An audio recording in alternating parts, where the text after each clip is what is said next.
21 Savage and Latto. Latto don't get no backlash for getting pregnant by a married nigga. If Claressa Shields was a light-skinned girl, mixed breed, nobody would have a problem with it. But because she's a darker skin complected black woman, who's in physical shape, you can't beat her up. She got a mouth on her. She speaks out against somebody who speaks up against her. And they're trying to vilify her. Why are they trying to vilify her? Because Papoose and Remy Ma had a public separation. Remy Ma got caught cheating with another nigga. She left Papoose for another nigga. Papoose stayed single for a while. Took him a year or so, and he got with Claressa. What the fuck is wrong? Because they ain't got married. Or he ain't got a divorce.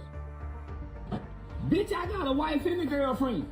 Why y'all don't talk? Happy Friday, y'all, because we definitely need to talk about this one. Charleston White has once again stepped into a controversial conversation, and this time, his comments about Claressa Shields have people seriously questioning his take. Charleston is arguing that the backlash Claressa has been receiving should be looked at through the lens of colorism and a possible double standard. His comparison is basically this: if Latto can be publicly connected to a man whose relationship status has been heavily discussed, then why does Claressa seem to be receiving so much more criticism? And honestly, that's where the debate gets complicated. Personally, I don't think every controversial relationship situation can automatically be explained by colorism. Based on what has been publicly discussed, one of the biggest differences between these situations is the amount of attention surrounding them and how openly the people involved have discussed their relationships online.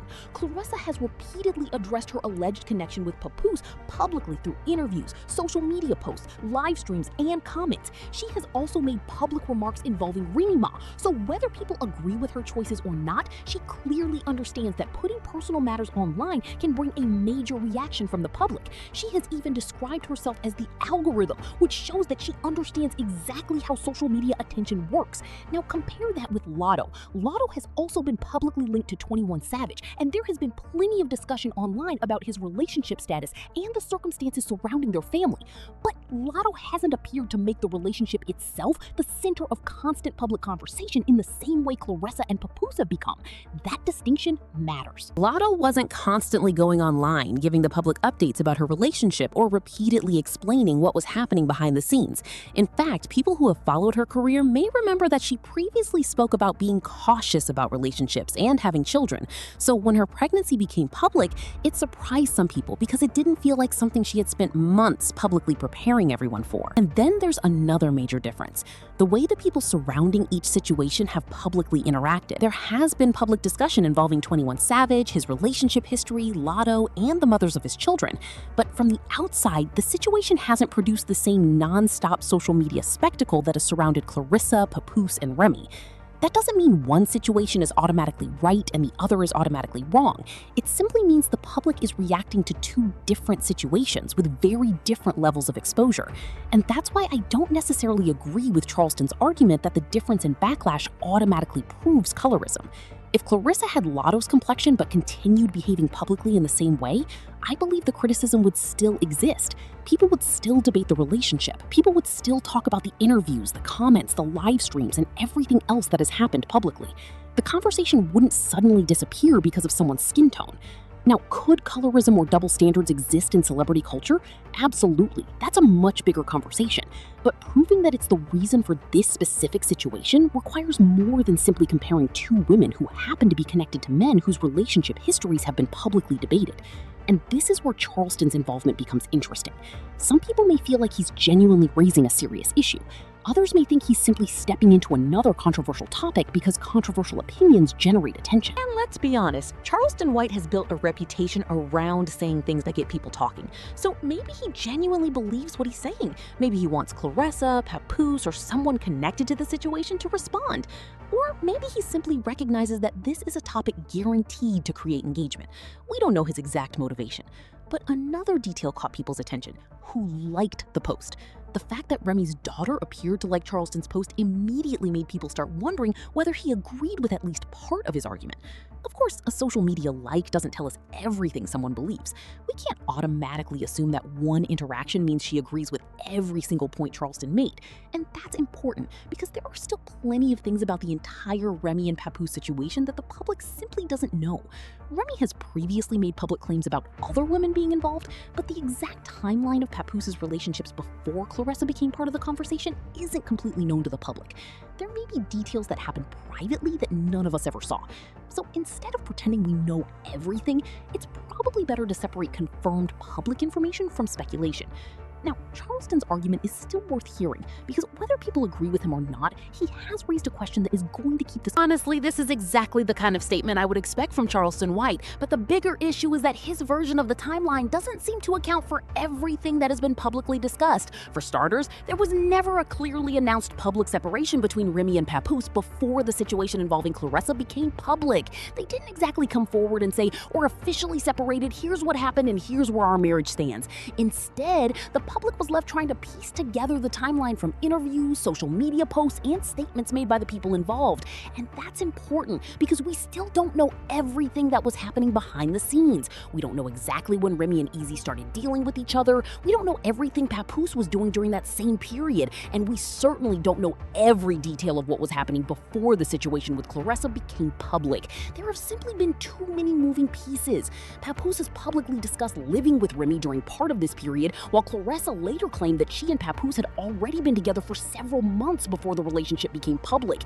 If that claim is accurate, it raises obvious questions about the timeline, because suddenly the simple story of Papoose separated from Remy took a year to heal and then got with Claressa doesn't seem quite as straightforward as some people are presenting it. That's my biggest issue with Charleston's argument. He's making the situation sound like everything happened in a clean and simple order, when the public record suggests there were several overlapping events and unanswered questions. And then we have the comparison to Latto. I'm not saying Latto should be completely removed from criticism. That's not what I'm saying at all. But when you compare the way these relationships have been presented publicly, there is an obvious difference. How often do you actually see Latto and 21 Savage putting their relationship directly in front of the public? Not very often. Even during Latto's maternity photos, the man's identity was kept relatively private, with only limited details visible publicly. Compare that with Claressa and Papoose. Their situation has repeatedly become part of social media conversations, interviews, comment sections, live streams, and online debates. Claressa has responded to people publicly, addressed criticism, and continued discussing the relationship. And even recently, a clip from her conversation with Cam Newton started circulating because she was reportedly discussing the possibility of having a child next year. Whether Claressa personally posted that clip or another page shared it isn't really the point. The point is that relationship-related content continues to become part of the public conversation. So when people later criticize her for making the relationship public, it's understandable that some people will point back to the amount of public discussion surrounding it. That's not automatically colonialism. That's a reaction to what people are seeing. And then there's another issue.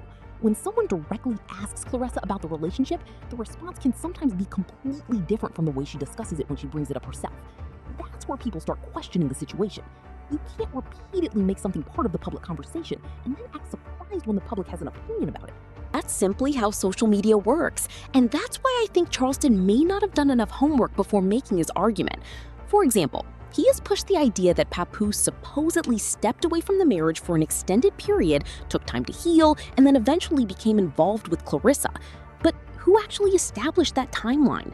Where did that exact version of events come from? Because if Papoose was supposedly taking an entire year away from the marriage, people are going to naturally ask why there were still reports and public discussions suggesting that he remained connected to Remy during part of that period. That's where the timeline becomes complicated. There has also been a tendency online to reduce the entire breakdown of the marriage to one simple narrative. Remy cheated, and that destroyed everything. But relationships are rarely that simple, especially when the people involved have publicly discussed multiple issues over the years. There have been other claims and allegations surrounding their marriage, including discussions about financial problems and alleged gambling issues involving Papoose. Those are claims that should be treated carefully because the public doesn't have access to every private detail. But if you're going to discuss what supposedly caused a marriage to fall apart, you can't simply ignore every other publicly discussed issue and reduce the entire story to one person being responsible. That's what makes Charleston's argument feel incomplete to me. Remy recently appeared in an interview with Memphis Bleek, and interestingly enough, she didn't spend the entire conversation revisiting Papoose or turning the interview into another relationship discussion. I'm actually going to talk about that interview separately because there are some interesting things worth breaking down. But coming back to Charleston's argument, there's another part that doesn't get enough attention. If we're going to compare Charleston's situation with Latto's, we also have to acknowledge that the circumstances surrounding the people involved aren't necessarily identical. There have been public discussions about Papoose's marriage to Remy. That's simply how social media works, and that's why I think Charleston may not have done enough homework before making his argument. For example, he has pushed the idea that Papoose supposedly stepped away from the marriage for an extended period, took time to heal, and then eventually became involved with Claressa. But who actually established that timeline? Where did that exact version of events come from? Because if Papoose was supposedly taking an entire year away from the marriage, people are going to naturally ask why there were still reports and public discussions suggesting that he remained connected to Remy during part of that period. That's where the timeline becomes complicated. There has also been a tendency online to reduce the entire breakdown of the marriage to one simple narrative. Remy cheated, and that destroyed everything. But relationships are rarely that simple, especially when the people involved have publicly discussed multiple issues over the years. There have been other claims and allegations surrounding their marriage, including discussions about financial problems and alleged gambling issues involving Papoose. Those are claims that should be treated carefully because the public doesn't have access to every private detail. But if you're going to discuss what supposedly caused a marriage to fall apart, you can't simply ignore every other publicly discussed issue and reduce the entire story to one person being responsible. That's what makes Charleston's argument feel incomplete to me. Remy recently appeared in an interview with Memphis Bleek, and interestingly enough, she didn't spend the entire conversation revisiting Papoose or turning the interview into another relationship discussion. I'm actually going to talk about that interview separately because there are some interesting things worth breaking down. But coming back to Charleston's argument, there's another part that doesn't get enough attention. If we're going to compare Charleston's situation with Latto's, we also have to acknowledge that the circumstances surrounding the people involved aren't necessarily identical. There have been public discussions about Papoose's marriage to Remy. There have also been public discussions about Claressa's relationship status at the time she allegedly became involved with Papoose, and those details matter when you're comparing the two situations. Again, I'm not saying Latto's situation was perfect, I'm saying the public presentation was different. One relationship has largely remained private, while the other has repeatedly become content for interviews, social media, comments, live streams, and public arguments. That difference alone can explain why people react differently. It doesn't automatically require a colorism explanation. And honestly, Charleston's colorism argument has worked in one very obvious way. It got everybody talking. People are making videos about it, people are arguing in comment sections, more creators are jumping into the conversation. So from an engagement standpoint, the strategy worked. But getting people to talk about an argument doesn't automatically make the argument correct. Sometimes the explanation is much simpler. People are criticizing Claressa because of the choices they believe she's making publicly, the way the relationship has been presented, and the amount of attention surrounding the situation. You can disagree with that criticism. You can believe there are double standards. You can even believe colorism deserves to be part of the larger conversation. But those are different arguments. And if we're going to have that conversation, we should at least make sure we're looking at the complete timeline instead of reducing everything to one convenient storyline. And then there's the detail that really caught my attention: the daughter liking Charleston's post. Now, obviously, a like on social media doesn't prove that someone agrees with every single thing being said, but it is still interesting because as Papoose's daughter, she has potentially been much closer to the family's private life than the average person online. But when she appears to support a post that seems to push a narrative that puts Remy in a negative light, people are naturally going to notice. At the same time, look at the difference with Latto's situation. From what has been publicly shown, Latto and the other women connected to 21 Savage appear to have reached some kind of understanding. We don't know what happens privately, and we shouldn't pretend we do, but publicly there hasn't been the same level of constant fighting, back and forth posts, or public attacks, and that's important. If Latto and the other women involved were constantly arguing online, throwing shots at each other and creating drama for everyone to see, then yes, I would understand why people would have a much stronger reaction. But that's not really what we're seeing publicly right now. The public presentation is simply different. And that's why I don't believe Latto was getting some kind of special pass because of her complexion. She could have the same complexion as Remy or Claressa, and if she behaved in the same way, I believe people would still respond to her based on that behavior. That's the point I'm trying to make. I've already said that I don't think everything Latto did was right, so this isn't about defending her. It's about whether the situations are actually comparable. Then Charleston starts talking about Claressa being in shape, and honestly, that part of the argument had me confused. It almost sounded like he was repeating the same type of defense Claressa herself has used when responding to criticism. But what does her physical condition have to do with the relationship controversy? Claressa is a professional boxer. Of course she's in shape. Of course she can fight. That's literally her profession. Being an elite fighter doesn't automatically change the circumstances surrounding a relationship. We've already seen Claressa become emotional while publicly discussing what happened during her involvement with Papoose. So I'm not sure what point Charleston was trying to prove by bringing up her toughness or athletic ability. The bigger issue is still the timeline. Charleston also appears to be working from the idea that Remy and Papoose had already publicly separated before the situation involving Claressa became known. But where was that separation officially announced? Where was the clear public statement saying that the marriage was over and that they were living completely separate lives? Yes, Remy faced public accusations of cheating, but that doesn't automatically establish that Papoose and Remy had already completed a formal separation before his alleged relationship with Claressa became public. And this brings me to one very simple question. If Papoose had supposedly already decided that the marriage was finished during this alleged year-long period, why wasn't the divorce filed then? If everything was already over, why did the legal process apparently begin only after the situation involving Claressa became public? That's where the timeline becomes difficult to explain, because Claressa has publicly claimed that she and Papoose had already been involved for several months before the relationship became public. If that timeline is accurate, then the alleged relationship was developing while Papoose was still legally married to Remy, and that's a major detail that shouldn't simply disappear from the conversation. Yet somehow, the entire story can get flipped around until Remy becomes the only villain, while Papoose is presented as if he had absolutely no responsibility for anything that happened. That's the part I have trouble accepting.